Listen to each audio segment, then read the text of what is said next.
Welcome, everybody, to another episode of the Gold Silver Bitcoin Show brought to you by GoldSilverBitcoin.com store. We are more than honored to be sitting down today with Greg Carson.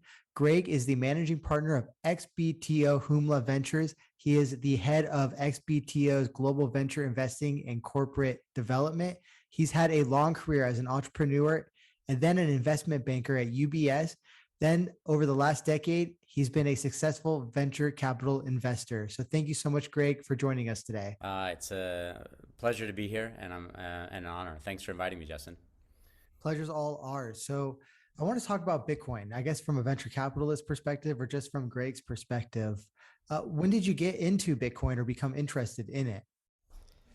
For me, not that long ago. I mean, basically in 2016, Walton, the CIO of our firm, introduced me to it. He and I have been working together for 20 years on and off and investing together and stuff like that, doing whatnot. He mentioned that he was doing some Bitcoin market making at XBTO and kind of like started, kind of just introduced me to the concept. Not more than that. We had a steak dinner at the beginning of that next year, and he kind of introduced the word to me, and then I went back and started doing research. And it's just kind of one of those moments where, you read the white paper. I hope everyone reads the white paper.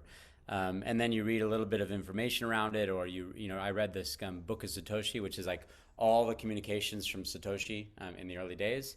And then my brain just kind of like clicked on, and like I couldn't sleep for 2 or 3 months to be super honest. I was at the time a CEO of another company from our last VC fund that I was in, that I was managing one of the portfolio companies, and immediately in my mind was like, how fast do I move my life around this new concept, or this new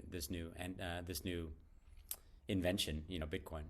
That's fascinating. So I guess I got into Bitcoin in 2012 and I was a gold and silver enthusiast at that point. I was pretty tied into that industry. And Yep. there was always discussion from the older gold bugs about this Bitcoin thing. And they'd come in and ask about it. And they Right. were very skeptical about it. But there were early on these parallels between, I guess, people who were looking for physical gold and also at least curious about digital gold. In fact, I was brought into this space by a former gold bug, Trace Mayer, who was Okay, great.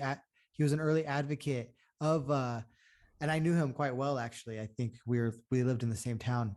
And I remember I ran into him at Freedom Fest in Las Vegas in 2012, and he kind of walked up to me and shook me and he said, if you don't basically like get into Bitcoin, you're going to Now. regret Do it. it now. I wish I had a friend like that in 2012, so it's good for you. And so My friends, my gold bug friends have been the authors like Rothbard and Mises and whatnot. And I quickly read, I read all, basically I think one of the really fascinating things about Bitcoin is the tertiary impact that it has. It's created this kind of like virtual massive army of economists, essentially people that understand economics now. And I read Rothbard's what has government done with our money, and Mises human action, and just your brain just starts to like you can see the parallels of and the need for hard money. And I wouldn't, I have a finance degree from a top university. I went to Wharton and studied finance. I had a macro class and my teacher was from the Fed. And I can say my understanding of macroeconomics was, minimal from that education. But even just eating Bitcoin a little bit, your mind just starts to understand so much about how this fiat money and gold works, and how important this kind of like hard currency or hard assets are. you mentioned you read the early writings of Satoshi Nakamoto. I guess a lot of them appeared on the IRC mailing list, if I'm not Yep, yep, mistaken, and then the Bitcoin talk as well, perhaps. Could yep. you speak to what you learned about Satoshi and Bitcoin by reading those texts? Well, I mean, I don't know how much insight you have, but you can see his excitement for the need for this. You can also see the history. I've been fortunate enough to work with a lot of the really famous people in our space because of the work at XBTO. Um, we were one of the early market makers in 2015, so we have interactions and APIs into all the different companies. And I guess to fold that back, reading the Satoshi, emails and posts and Bitcoin talk, you really see that he has a vision for that this could really solve a lot of our monetary problems, and he's hoping. Now we're kind of seeing it come to fruition. I think it's coming to fruition quite a bit earlier than he expected, even. I think COVID kind of like catapulted us into this massive money printing extravaganza by the governments, and then also forced decentralized workforce, which basically just, I don't know, played into Satoshi's hand in some way. We're not seeing the price go up as much, but the adoption is incredible. I suppose we haven't seen the price go up in relation to past Bitcoin price increases, but we're still up 5x since March 2018. Oh yeah, for sure. Or I'm sorry, It's a since March fantastic ride. 2020. I Yeah, guess it might have been March 18, 2020. it's a Go ahead. fantastic ride. I do find it interesting how the psychological or social impact of how people see the price. Because the price seems virtually independent. But if you do normalize the price for all the printing, the trillions of dollars of printing the U.S. government has done, it's not as much as maybe as some of these exponential people predicted. But it hasn't shaken my faith. I'm sure it hasn't shaken your faith at all either. I'm a total believer that Bitcoin is the only candidate for a global, a global currency or global reserve currency out of all these protocols and apps and layer ones and cryptocurrencies and stuff like that. I think they're all important to the ecosystem in a different way. I'm quite a maxi from a standpoint of like Bitcoin is the only candidate. El Salvador made it a legal tender, and it's the only one that could be considered as a legal tender, in my opinion, by any other country.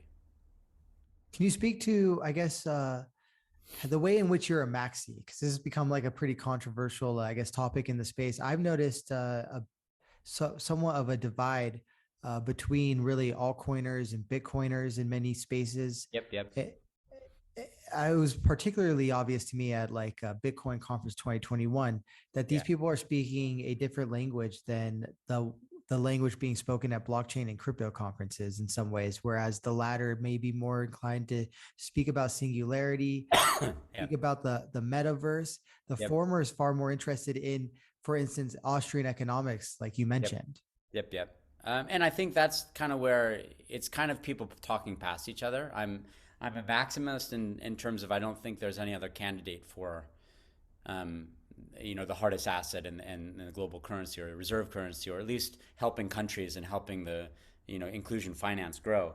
And the great rebrand of crypto into Web3, is making it even more so. And I think the maximalists have, as someone that believes in Bitcoin, I also believe in the ecosystem. And, if I was to, we haven't really gone into kind of like what I do at XBTO's Humla Ventures.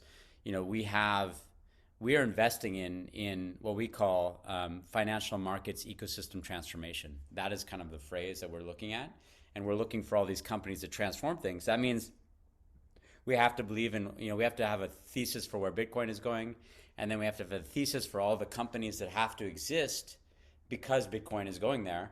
And then there's all these new applications that are being decentralized and have decentralized applications. So this kind of like crypto Web3 alt, which many maximalists may have a problem with because they call it scam, or they call or that there's some issues with it. I'd say the problem is that there is a tremendous number of scams. That's the biggest problem, which is that it is so easy to get in there and just create a new meme coin or rug pull someone. There's just a whole lot of unknowns there.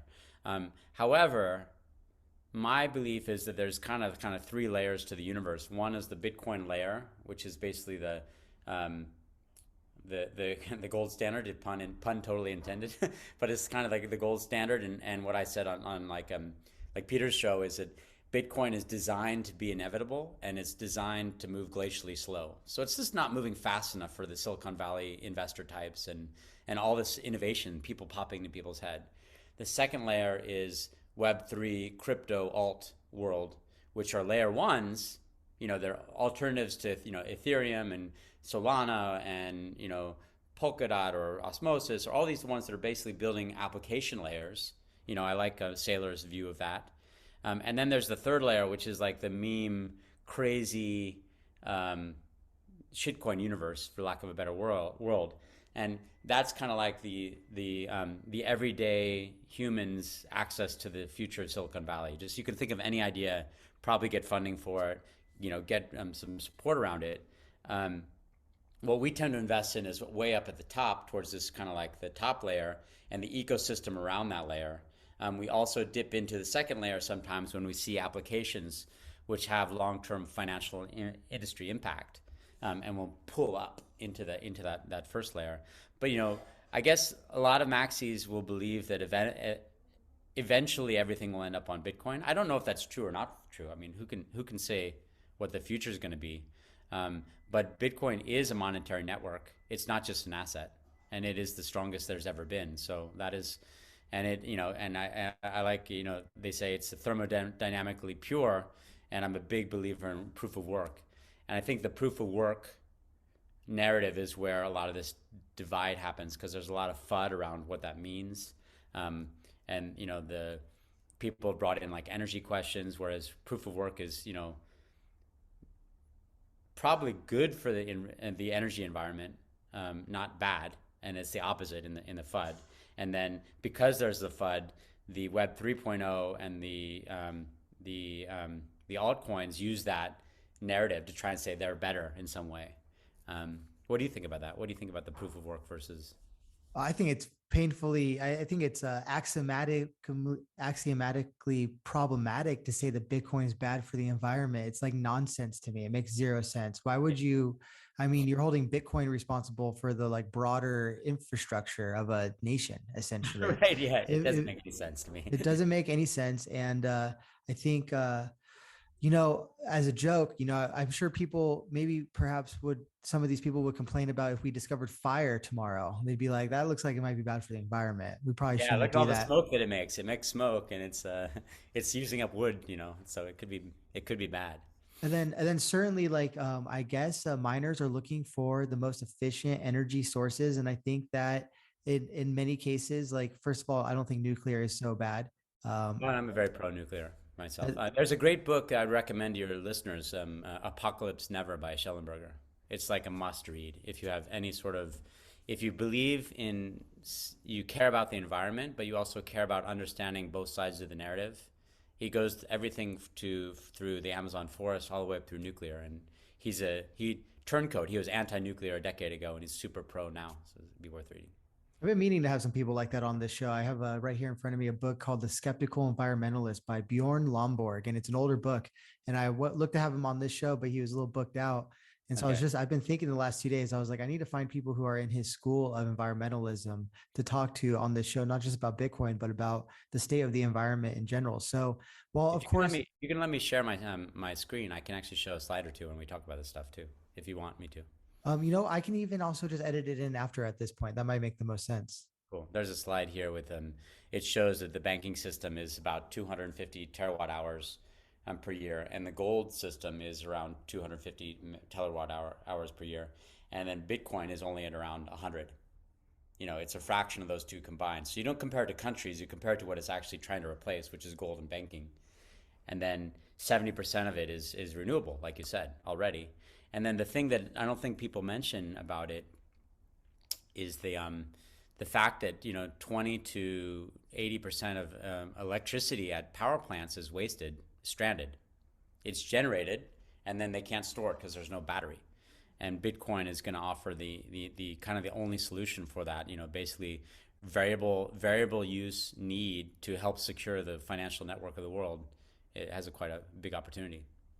I remember reading in internet forums like Reddit and maybe even Bitcoin Talk how people were mining in earlier days of Bitcoin or Yeah. even other cryptos, and it was keeping their house warm. Or this guy in Florida was experimenting with you need to age, I believe it was whiskey, and you can use the warmth of he wanted to use the warmth of Bitcoin miners in order to essentially like store his whiskey over many years.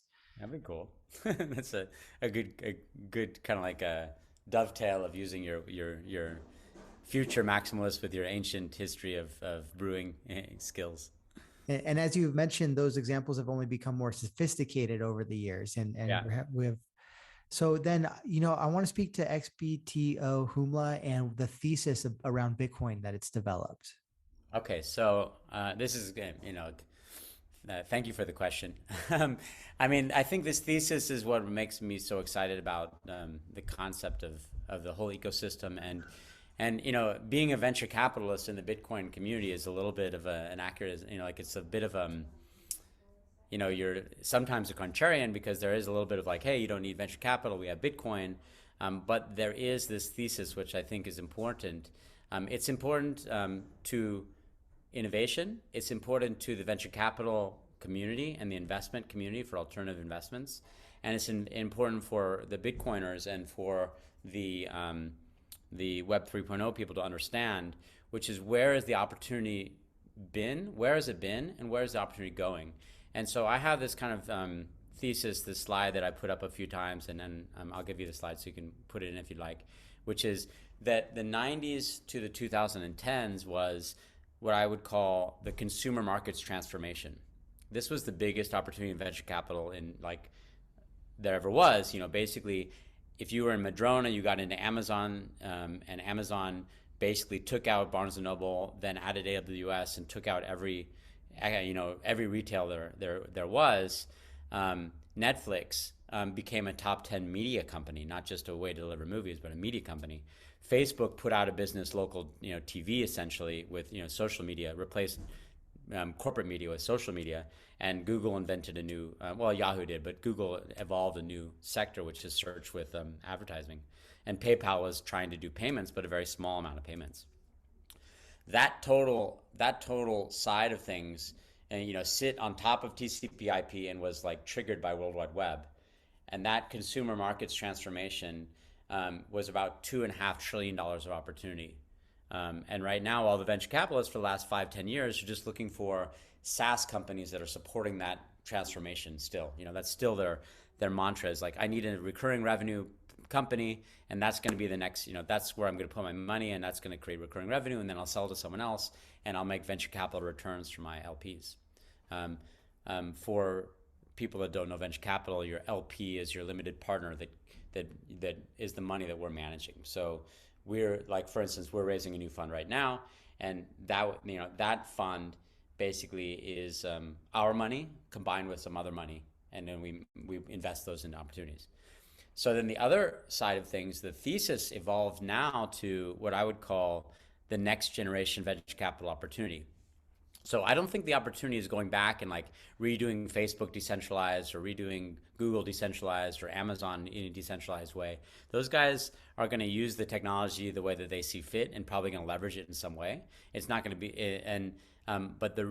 they might get replaced, but the real opportunity where there's just loads and loads of companies and opportunity to put capital where it's going to create great returns is what I call the financial markets transformation. So I think it has two areas. There's financial markets transformation, and there's healthcare transformation. We're not dealing with healthcare in our fund. We're doing financial markets transformation. And that's like the evolution of financial products, of banking and access, of contracts and trade payments, and assets and asset management, reg tech and identity, the evolution of all those things together is at a minimum $27 trillion of transformative opportunity. So it's 10 times bigger than the last 20 years. And the thesis is that that's kind of sitting on top of the Internet of Money, the Bitcoin network, or if you introduce Web 3.0 or crypto. But this kind of financialization where crypto and Bitcoin kind of eat everything, that is a fundamentally different business model that you had in the last 2 decades or 3 decades. Amazon lost money for 10 years before it made money. Facebook didn't make any revenues. It just lost money. It's basically collected eyeballs for that amount of time and then became highly profitable. these businesses that we're talking about, like we were one of the first investors in Deribit, and we invested in X Margin and Paradigm Trading and Luca and Stable House and Huddle Huddle and Amber and a lot of these companies. These companies are running on a different business model. They are spread based, they are fee based, and they're yield based. These types of companies make money in a very low marginal cost or zero marginal cost, and lots of value added by access to liquidity, access to markets, access to transformative assets. So that's the main thesis of what we're doing, which is, and that's why even though I'm maximalist when it comes to Bitcoin and its potential, and actually I think a lot of this stuff will end up there. We invested in things like Names, which is a insurance tokenization, but some of that risk is insuring Bitcoin companies or hurricanes or something like that. But it allows for a new way for people to invest in that new marketplace of financial products. And those financial products are new. I mean, they're growing now, and you already see the crypto market cap of being over $3 trillion, even just after a few years. But this $27 trillion, maybe moving up to $100 trillion opportunity is replacing all these little companies like audit or custody or overnight lending or margin calculations or block trading or all the things that you need as a trader or you need as an investor that never existed before. And they only exist in the old banking system right now. So would you call Bitcoin eating the world hyper-Bitcoinization? I mean, if Bitcoin succeeds, that is hyper-Bitcoinization. I mean, I'm a fan of the idea. I don't know if it will win like that, but it could. I think it's the only one with the characteristics that could go in and like survive this kind of like El Salvador, where it becomes legal tender and they kind of have the network there. So I guess that would be Bitcoin hyperization. Is that what hyper-Bitcoinization? But I'd say that even if Bitcoin hyperization happens, or if it doesn't happen with just Bitcoin, what we're investing in is the picks and the shovels of that process. So, whether Bitcoin wins or loses, you still need an options market. You still need a custody platform or enterprise platform, or you still need insurance. You still need a way to tokenize in a decentralized way incentive systems. Can you speak to like you mentioned some of the companies and sectors that are needed in order for this process to play out? Yeah, well, I mean, if you look at the banking system, central banks, banking, and the financial ecosystem that exists now, it's a bunch of big companies run by 60 and 70-year-olds running hundreds of millions of lines of COBOL code, to do your everyday transaction. Just paying for something with a Visa transaction, it gets validated, it gets settled a month and a half later. And it goes through this big ecosystem of stuff. If you think about what the killer apps have been right now in our space, it's basically value store and trading, which is Bitcoin and trading of assets. It is stable coins. It's DeFi and yield. It's NFTs, and it's play to earn. Outside of those five categories, there's very little things that are killer apps, in my opinion. But for those to exist, you need accounting systems, audit, custody, financial markets for liquidity. You need regional markets. You need on-ramps. You need off-ramps. You need lending platforms. You need security. You need management. You need AML, KYC type solutions. You need identity management. You need clearing, liquidity, FX, regulatory technology. You need B2B trade payments. You need systems for financial inclusion. You know that 53% of the world's adults cannot get a bank account. That is an enormous opportunity for last mile investing and last mile ecosystems and financial ecosystems. It's just a market that's completely unaddressed because there's no way for the existing banking system to help them. There's tracking, sourcing, trade finance, I mean, all these types of things. So I don't know if I've answered your question succinctly, but it's basically all these little things that have to exist on a regional basis, national basis, and international basis. What are some of the companies, if you don't mind naming them, that you think are like doing a good job at building the pick and shovels businesses necessary in order to allow Bitcoin to eat the world? Well, I mean, there's many companies, both ones that we've found and others. I mean, basically, you know, we invested in Unicoin, which is an Indian exchange in India, which we see now that India has now said that Bitcoin is legal, and it's gonna, you know, that's the biggest gold market in the world is India. So that we see that as a huge, you know, opportunity. Um, Deribit is an investment of ours, which is the largest options platform for Bitcoin and Ethereum. And the options markets and the derivatives markets really create a price discovery and international system for liquidity for the markets. But other things too, like Bitwave is an accounting platform that can handle DeFi. So you know, if you've ever done anything in the DeFi space, it's just a nightmare to manage your liquidity pairs and your yield systems in your farm and moving things around. Accounting for that's really hard. We invested in Names, which is a insurance tokenization platform. But I think there's a lot of other good ones. I mean, Ledger, you know, Ledger is a great example. We're close with those guys, and you know, they created a hardware wallet which can work with Bitcoin or any other asset, which can let you protect your asset offline or online. You have companies like Luca and Bitwave and the accounting platforms. What other things could I say? I mean, BlockFi and Stablehouse have introduced the idea of yield and the ability to store your Bitcoin and get some yield around it and to lend against it. I mean, maybe they can improve those experiences, but like I know that a lot of people, when they have Bitcoin, they have a hard time accessing financial markets because their Bitcoin is outside of their bank or outside of their credit rating. You know, they might be a multimillionaire on one side, but they can't borrow the money to buy a house on the other side. So I see a couple new companies coming down the pipe which are going to allow for Bitcoin collateralized lending. That's going to be a huge next generation product that's coming out now, and a number of people are doing that.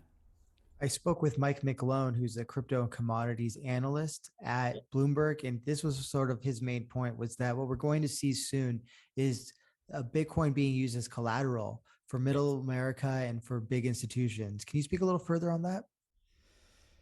Well, I think this is, I mean, you know, XBTO, we're building up our credit desk. I know a lot of Bitcoin OGs and Bitcoiners have, you know, enormous amounts of Bitcoin sitting there, and they want to participate and either diversify or buy something out there. And the governments have made it difficult because if you sell your Bitcoin, you obviously have to pay taxes unless you live in El Salvador or Switzerland. There's less of an issue. But in the United States, if you're an American citizen, if you sell your Bitcoin, you're paying cap gains that moment. So I think Bitcoin as collateral is one, inevitable, two, has enormous ramifications to the asset markets, and three, is not that hard. So I know of at least a couple of our portfolio companies are working on solutions on that, whether it be Bitcoin lending to buy a property, or Bitcoin just getting cash, or Bitcoin to buy anything. I'd say that market in the next kind of 12 months is going to really take off. You'll be able to go anywhere and in a decentralized fashion, put your Bitcoin up, lend it to somebody that gives you cash or gives you other Bitcoin or gives you other crypto or a stable coin in exchange for your Bitcoin that's not sold and marked down. there anything else people need to know about XBTO Humla Ventures and what you're working on right now? Like, I'm curious in your thesis, obviously, and how you maybe see that playing out over time. If you have any timelines, if we're seeing parts of it play out already, El Yeah. Salvador making Bitcoin legal tender is insane. In Yep. fact, I just had a flashback. I spoke with Max Kaiser in January, I think, and he said the next thing you're going to see is nation states create either buying Bitcoin in their reserves, I think was what he was imagining, or we saw obviously of similar use. We saw actually the El Salvador buying Bitcoin for their reserves. We also saw them make illegal tender. So can you kind of speak to the thesis and like where we are at in it? Yeah, well, I think for sure nation states are already buying Bitcoin. I think there's, the game theory is enormous. I know that I think at least I think Bulgaria, Turkey, Venezuela, El Salvador, and a few others. I think I've seen that China has a big reserve as well. I think many countries probably are not mentioning it, and there's no rational reason to mention that you're doing it. You want to accumulate while the price is manageable. If all of a sudden it came out that 10 states, nation states are accumulating, it's gonna have price ramifications. I'd say where we are on this continuum is that every macro investor in Wall Street, I mean, I say that with I don't know that, but it seems like every macro investor on Wall Street, either personally or in their funds, have some allocation to Bitcoin or moving towards that direction. I know anecdotally and directly that there's a lot of funds that are opening up their allocations in January, so we should see some movement there. I'd say the internationally, it's being used more and more as a hedge against fiat or against inflation. I don't know if you can call it a hedge, but it's another asset class that needs to sit in a wealth management portfolio. And what I've seen, because I work, we part of our role as a venture capitalist is to educate and to be a source of knowledge for our LPs. Our investors invest in us not just to get returns, but to understand the space. And that goes two ways. What I've learned in the investment management space is that many wealth managers were taking positions against Bitcoin for the last 5-10 years. And that's really put some of them at odds with their portfolios. And now, it's much more common that either you're recommending that you should have some position in Bitcoin. If not, especially the younger generation of these families are basically saying, what the hell are you using this wealth manager for? You should have Bitcoin. And then like the kid of the billionaire is saying, I just bought a bunch. I have all this money I made in Bitcoin. Why doesn't your wealth manager have that? And I think that dynamic is anecdotal, but it's way more common than people realize. So I think it's playing out in the wealth management world quite a bit now. I spoke yesterday with Alex Svetsky of Yeah. Amber, Yeah, and great. yeah, he was talking about Bitcoin derangement syndrome, and Yes. there is a dynamic to that. I think the gold versus Bitcoin debate is again axiomatically problematic. Doesn't make very much sense to me. But now Yeah, this notion though of a Bitcoin derangement syndrome does seem to be somewhat real. for I'm sure. For I'm, sure. I'm curious. Can you speak to do you view yourself as pushing the boundaries of venture capital as we know it in the Silicon Valley model? And like, if so, why does that need to be done? We invested in Alex's company, Amber, so we're happy to have that that conversation. Alex is a great guy. One of the top CEO.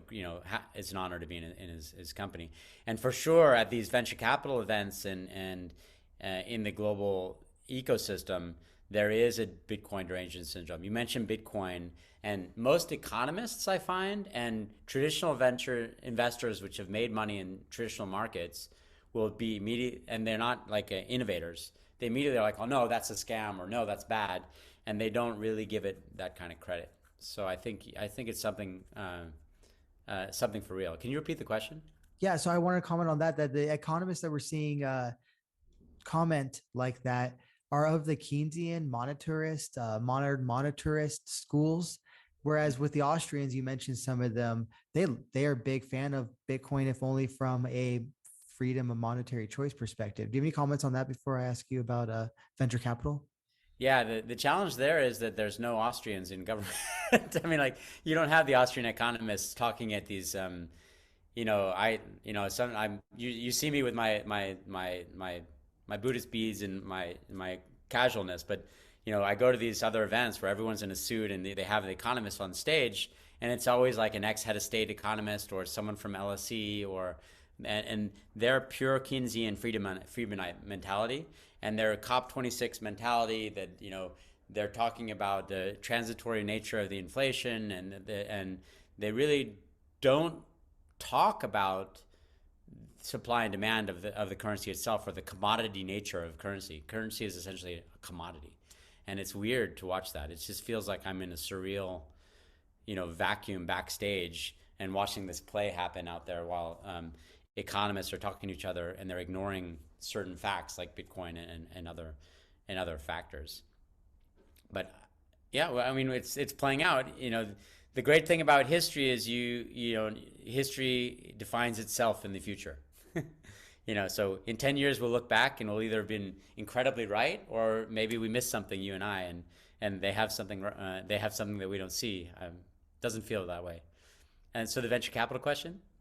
Yep. Oh, one more comment on that. I had a Oh, go ahead. Yeah, history. yeah. I had a history professor, and he would mention that you can't really like make sense of the present day. It takes like 20 years for historians to really start to like dig in. And I think that, well, of course, it's we should trust our own senses. I think there is some truth to that. And I think it is important to kind of keep grounded, like if you in business, for instance, to as much as possible, just take an objective approach to it. Yeah. And in that sense, then whole, you know, holding back certain opinions might make sense. But like, obviously what we're seeing with the money printing seems to have increased prices. And it's, there's two different explanations. One seems to be a little bit convoluted and based in theoretics, kind of the Keynesian model. And then in the Austrian one, it's very simple, clear, and I would say an elegant thesis. Can you speak to like Austrian economics and like did you stumble upon it before Bitcoin, or did you stumble on Bitcoin before you got into Austrian economics? And what's your experience thereof? Yeah, I would say I'm not an economist. I love it, and I stumbled upon it from Bitcoin. Bitcoin got me into it, and much like I think it's gotten the majority of Bitcoiners have come into it. Keep in mind, I went to like an Ivy League school in finance, and people were not economists. The most you would use economics for in that world is to be a macro investor. So you need to make plays on the macro world. To be a pure monetary economist is like, it's one of these great tertiary impacts that Bitcoin has created, where I can go to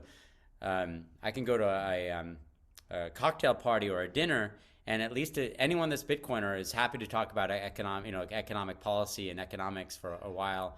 My son, who has just turned 18, he can talk in depth about monetary policy and economics because I've been paying his Bitcoin and his allowance in Bitcoin for a few years.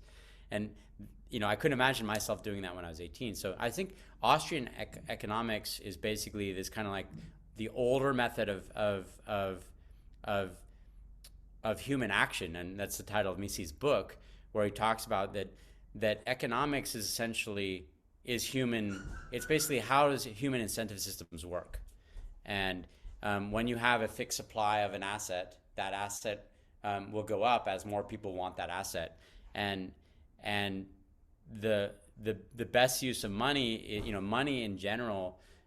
If you look back, I think Copernicus made his sound principles of money back in the 1400s. Those ride all the way through to the Austrian, and to realize that money is a commodity, and the hardest commodity will rise to the top as the best money, and so Bitcoin is the first asset with a fixed number of that asset. Even gold is expanding over time, and we can discover gold in space, and we don't even know how much gold is in the earth. It's just the most difficult, or it's the most expensive to mine out of the earth, which also is malleable and saleable, where you can break it up. So I was asking about venture capital, and do you feel that you're like pushing the boundaries of the Silicon model, and why, if so, why do you feel that needs to be done? Um, I would say that we're kind of like I would call our strategy embrace and extend. First we embrace the model for how we raise capital. I'd say that the Silicon Valley model is evolving very rapidly. We are definitely at the forefront of this evolution.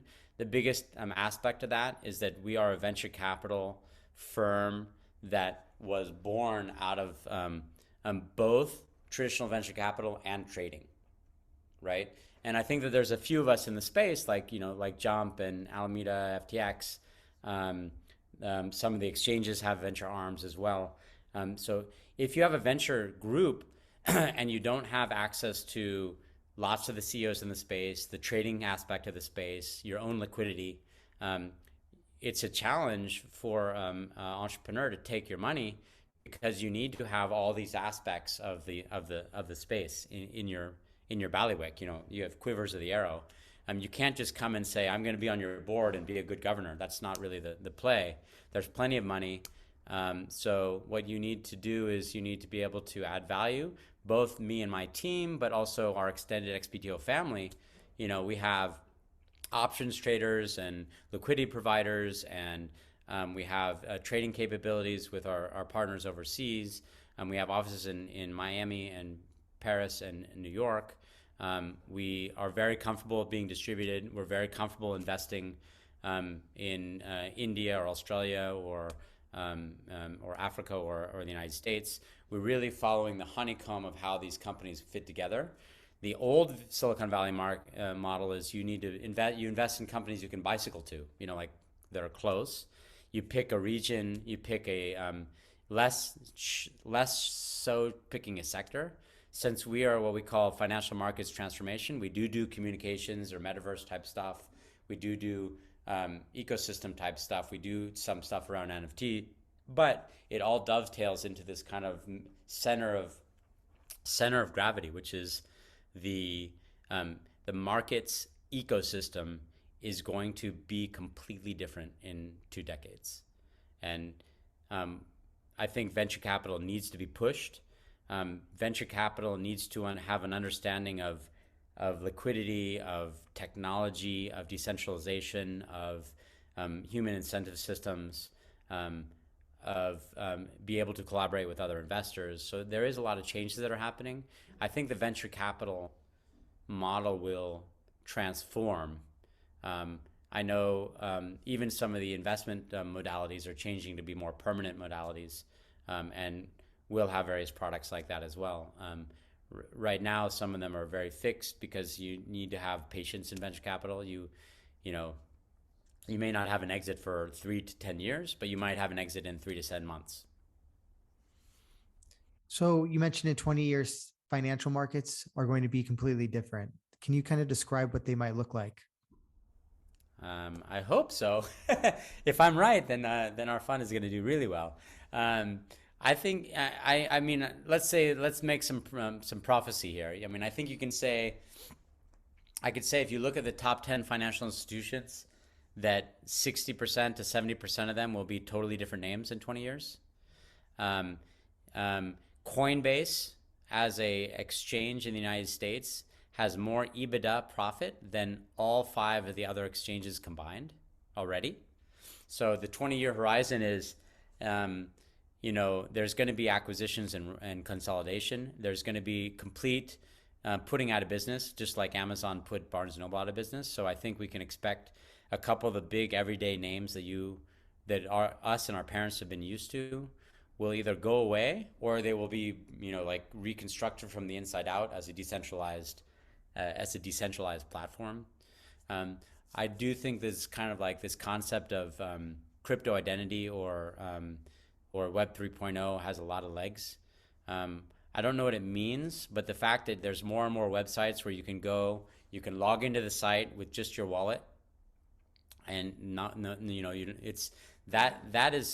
that's going in the face of the last 2 decades of centralized social media. We were moving in a direction where you'd have your Facebook identity or your Google identity, and that you'd use that to log into all these different websites, and everybody would have a federated version of you, and they could know Justin O'Connell, everything about you. But now you can go to OpenSea and log in with your MetaMask wallet, and then you can, and Devin's done a great job with OpenSea, and then you can log out of that and go to another website and log in Unicoin, Uniswap, and you can trade decentralized without touching any financial institution. And then you can log out your wallet off of that, and then move your coins around, and then go back in. This is a world that didn't exist, just 3 years ago, 5 years ago.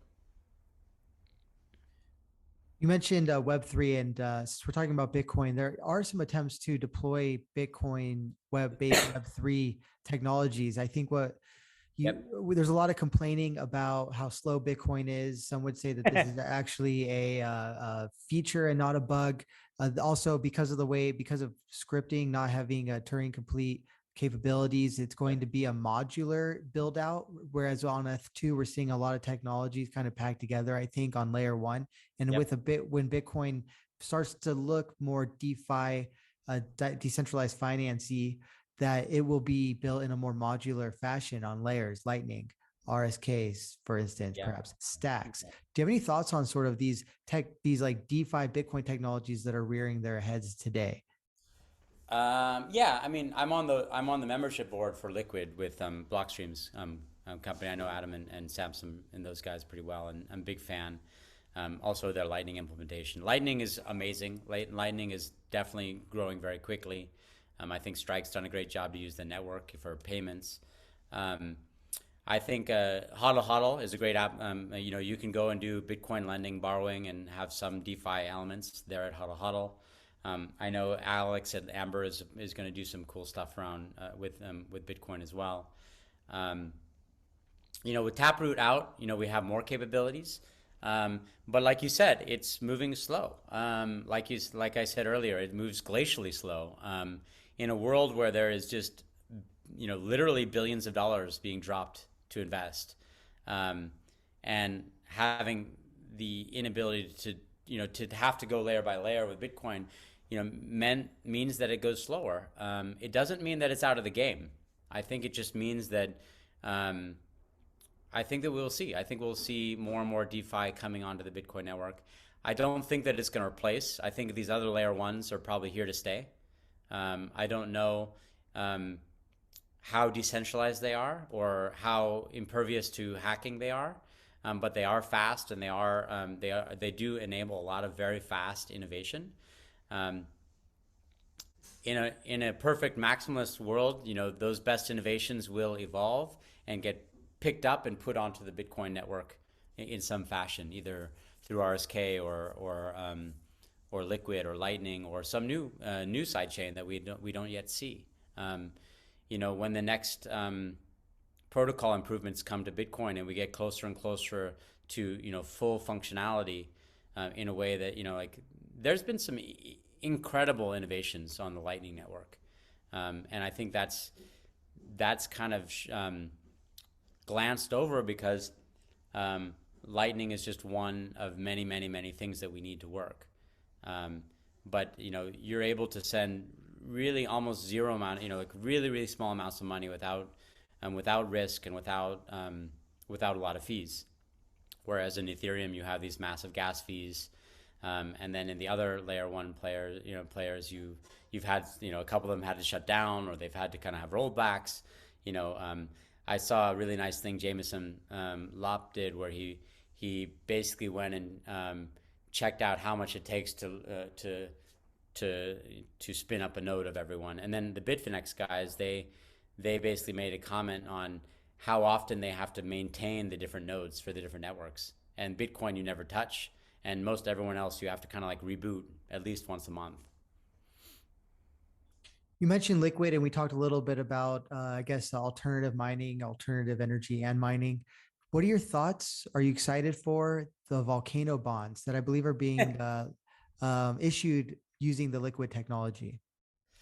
Yeah, I'm excited for them in a big way. I think they're bold, and I think it's great to see it happening. I think that it could be the first of many of these types of things. let's see how the markets and let's see how the IMF and the US react to that stuff. But it's great to give a tool for the Bitcoiners to support the Bitcoin country with the Bitcoin legal tender country. Um, how you roll those out, it's nice that they're doing it on Liquid. That means that it is in a sense a decentralized bond. Um, I do, I think that it's just a bond. I mean, as exciting as it is, it's great to see that you're going to be able to, um, that someone's able to go out there and work helping the socioeconomical nation states evolve their lending their lending systems in a way that is pro Bitcoin. That's really interesting for me. I don't know how it's going to work. I mean, it sounds like it's going to work great. I mean, you even see Peter McCormick's doing a Bitcoin football team now too. So you have everyone's trying to apply the Bitcoin standard, and Safeteen's incredible book is being applied all over the place. And I think this Bitcoin bond, this volcano bond, is a great idea. What's your hope for the future of humanity, and how does Bitcoin play a role in it? Well, my hope is obviously that we continue to have freedoms, and we have a future for humanity where work is appreciated, responsibility of people is strong, people eat healthy, and I think Bitcoin has given us this kind of alternate path, which is not only are we depending on nation states anymore, but Bitcoin is another path to depend on and to rely on. It sounds kind of like profound, actually. I mean, to me, it seems that Bitcoin gave me and my family and my friends an island to stand on, and while you can kind of opt out of the system, which you never could do before, and that is that's a huge benefit to society and to humanity. I think that humanity is going to rail against it. It's going to get blamed for a lot of things that it's not responsible for.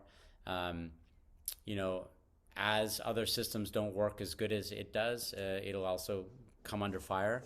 But I think we're going to see a shift. I think the pendulum has gone so far one way that there's not a lot further it can go without.